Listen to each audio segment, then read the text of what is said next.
Bila anda sentuh saja, walaupun bayang-bayang mereka anda nampak, ilmu dia akan batal dan akan nampak diri dia. Terima kasih bagi anda yang terus mengikuti video di channel ini.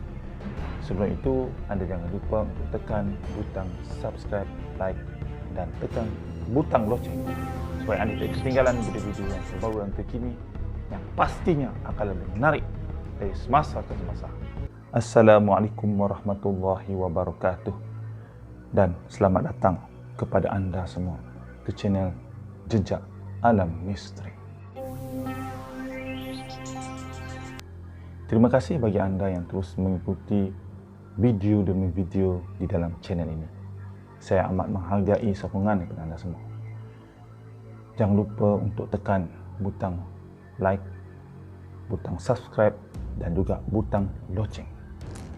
Tanda anda menyokong video ini dan saya terus berkongsi kepada anda tips-tips dan perkongsian-perkongsian yang menarik. Dalam video kali ini, saya ingin berkongsi kepada anda juga tentang bagaimana anda dapat membentengi diri anda sendiri daripada segala gangguan, khususnya bagi yang sedang berlaku di Sabak Berham atau di Kuala Selangor, ketukan-ketukan misteri, dan istimewa pula bagi mereka yang melakukan rondaan malam, iaitu rukun tetangga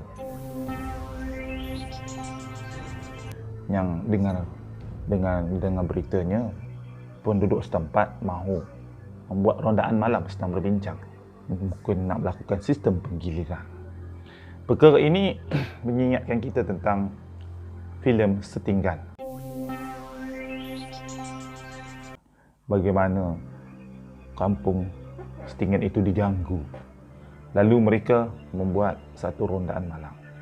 Jadi yang lucunya, apabila mereka diganggu ketika melakukan rondaan, mereka lari dan sebagainya, ketakutan. Hai, semenjak aku berjaga-jaga yang kau datang bunyi gini kuat. Aku dengar di belakang kan. Agak di sana tak? Ha? Man. Aku dengar di sebelah sana. Aku dengar sebelah sana. Man.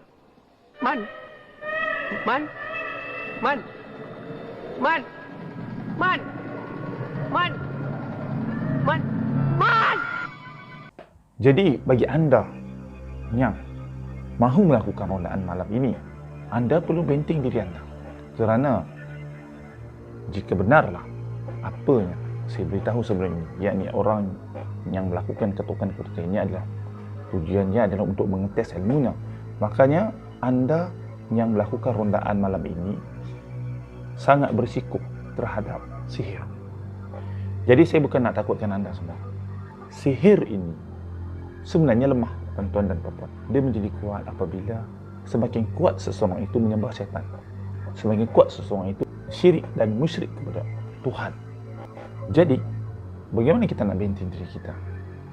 Dalam video sebelum ini, saya ada kongsikan kepada anda ayat-ayat suci Al-Quran yang anda boleh baca untuk membenteng rumah anda, yang anda bacakan selepas waktu asar sebelum waktu maghrib. Bagi anda yang belum menonton video saya yang sebelum ini, anda boleh tonton video saya sebelum ini. Saya tidak akan kongsikan, saya tidak akan bacakan lagi ayat itu di sini. Ayat tersebut adalah ayat yang sama yang anda perlu baca sebelum anda melangkah keluar daripada rumah atau pos kawalan anda. Nak ronda, anda baca. Tapi bacaan tersebut, bilangan bacaan tidak perlulah sampai 7 kali. Anda boleh bacakan 1 kali saja. Cumanya ayat yang terakhir itu, summum bukmum umyum fahum la yarji'un, tu anda perlu baca 7 kali. Yang lain-lain itu boleh serba 1. Jadi ayat, apakah ayat itu, anda boleh tonton video saya sebelum ini, bagaimana nak benteng rumah itu. Okey. Cumanya ada penambahan. Apabila anda melakukan rondaan malam ini, anda membaca ayat summum bukmum umyum fahum la yarji'un, anda harus tambahkan dengan ayat waja'alna min baina aydihim saddan wa min khalfihim saddan fa'ashaynahum fahum la yubsirun, ayat 9 daripada surah Yasin. Anda bacakan berganti-ganti, summum bukmum waja'alna, summum bukmum waja'alna, summum bukmum waja'alna. Bila anda berjalan. Yang tadi itu saya beritahu, anda baca 7 kali kan sebelum anda keluar. Habis anda baca 7 kali, barulah anda melangkah kaki kanan daripada pos kawalan anda pergi buat kerja anda. Tapi kalau anda bacakan daripada rumah, anda tak perlu dah yang bacaan sebelum ni kan. Cuma anda kekalkan membaca semua buku tu dengan bacaan ulang, ganti bacaan dia. Okey, ini untuk membentengi diri anda daripada, manalah tahu kan, di tengah perjalanan tiba-tiba anda tersempak dengan si pelaku. Dia berasa terancam, lalu automatik kadam sihir dia menyerang anda. Jadi keadaan ini sangat tidak baik sekali. Kerana pada firasat saya, kalau keadaan ini berlaku, dia samalah seperti orang menghantar sihir di kedai. Dia hantar sihir pada tukang kedai, tapi kita pergi makan di kedai itu. Kita tiada ada pendinding diri amalan. Kita lalu duduk makan di kedai tersebut, kita terkena sihir. Lalu kita sakit bila kita pulang ke rumah. Jadi keadaan ini sama bagi anda yang melakukan rondaan malam ini. Kalau anda terserempak, berselisih atau menyedari kejahatan si pelaku, makanya pelaku boleh bertindak seperti itu. Dan harus saya maklumkan, jika anda mengamalkan bacaan ini, jika si pelaku itu belum sempat menggaibkan diri dia, makanya anda dapat mencegah dia daripada gaibkan diri dia. Jadi pendek kata, ilmu dia tak jadilah sebelum dia membaca amalan ilmu ataupun menghilangkan diri. Kalau dia telah menghilangkan diri dia, anda tak nampak dengan mata kasar. Jika anda membaca ayat-ayat ini, makanya anda akan nampak dia. Minima anda akan nampak bayangan dia, walaupun duduk sidang.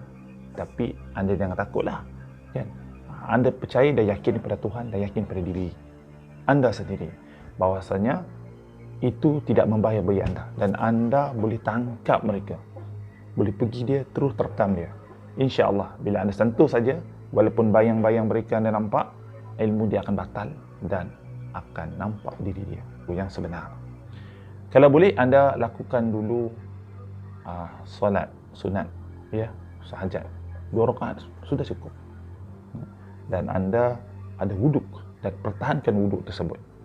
Dan satu lagi, jika anda sempat tidur selepas isyak, tiba giliran anda melakukan rondaan malam, anda lakukanlah salat tahajud. Apa salahnya kan? Dah waktu tengah malam. Jadi itulah amalan yang anda boleh buat. Sekaligus anda boleh menangkap. Namun demikian, dalam konteks kalau anda nak menangkap mereka dalam tu, macam saya cakap, kekalkan baca ayat waja'alna dan asumum bu'um dan waja'alna. Anda tambah satu lagi ayat, Asmaul Husna, yang berbunyi ya jami'.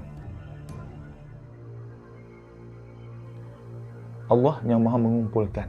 Jadi kalau mereka lagi bergerak bersepah-sepah di mana-mana dalam kawasan, anda lalu, anda boleh menarik energi mereka itu ataupun kekuatan ilmu mereka untuk bertemu pada anda. Anda seperti magnet yang akan menarik mereka. Jadi anda akan dapat bertemu dengan mereka. Cumanya syarat untuk anda menangkap mereka ialah jangan anda rasa takut. Kalau rasa seriau, kata orang utara, seriau tu biasalah.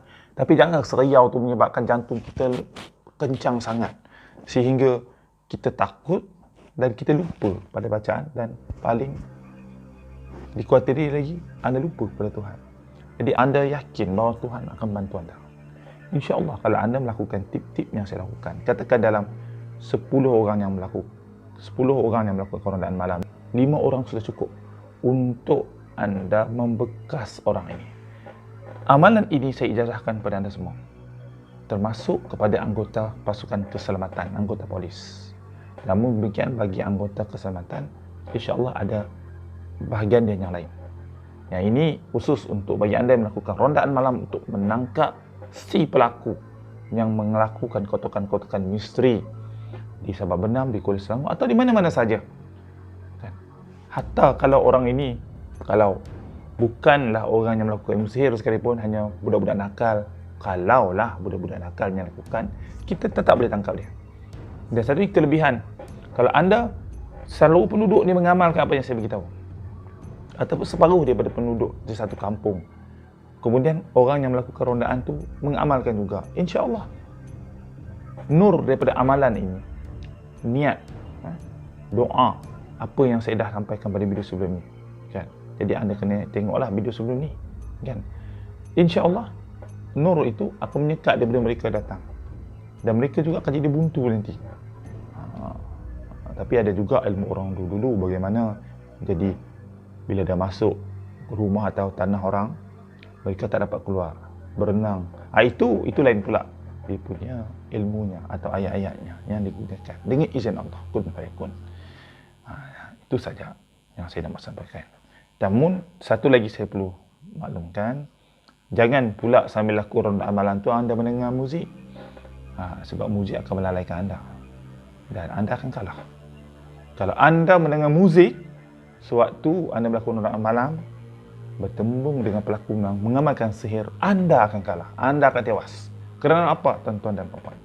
Kerana orang yang melakukan ilmu sihir dan sedang melakukan ilmu sihir itu, mereka ini sangat fokus dan konsentrasi pada niat dan tujuan mereka. Anda nak memberkas, nak menghalang kerja mereka, tapi anda tidak konsentrasi dan fokus, maka anda pasti akan tewas. Ini hukum alam. Bukan Tuhan tidak membantu anda, tapi anda sendiri yang menyebabkan diri anda lalai dan leka, menyebabkan anda kalah. Kerana anda patut tahu kebatinan atau kekuatan dalaman ini semua orang ada, termasuk orang penyihir. Jadi kita jangan abaikan kekuatan dalaman kita. Dan salah satu kekuatan dalaman kita yang kita boleh bangkitkan dengan keyakinan kita, menerusi wasilah amalan-amalan kita. Apatah lagi jika anda mendengar video saya dan anda lakukan, insya-Allah kun fayakun, berhasil. Jika anda suka dengan video saya, jangan lupa tekan butang subscribe, like dan tekan butang loceng supaya anda tidak ketinggalan video-video saya yang terbaru. InsyaAllah, bersihkan hati, sayangi diri, pandanglah dengan mata hati